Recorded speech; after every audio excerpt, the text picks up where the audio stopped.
साहब, आपकी peoples party तो कहीं नजर नहीं आती मुझे, मैदान में आ जाए। आप लड़ेंगे? आप तो जेल नहीं काट सकते। आपका तो शासी गुरु कहता है कि आपको मच्छर काटते थे। उनसे पूछता हूँ, बाबा किस मुंह से जाओगे गालिब? शर्म तुमको मगर नहीं आती।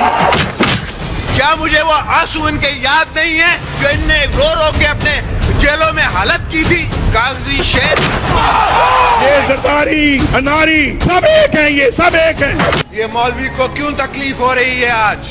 ये मौलवी साहब जो हमारी मुखालफत में हैं, जिनका नाम मौलवी नवाज शरीफ समझिए, कागजी शेर तब बबर शेर बने हैं जब हमने इनको आने दिया है। क्या सिंध भूल गई है जब ये यहाँ आए थे? क्या मुझे वो आंसू इनके याद नहीं है जो इनने रो रो के अपने जेलों में हालत की थी? मुझे याद नहीं, तुम्हें याद नहीं, पाकिस्तान को याद नहीं। किसको बेवकूफ बना रहे हो? किसकी बातें कर रहे हो? लोग कई कहते हैं जनाब नवाज शरीफ साहब जो है वो जरदारी साहब से मिले हुए हैं, उनको कौन समझाए? कौन समझाए? आप समझाएंगे उनको? ये कहते हैं मैं समझाऊंगा।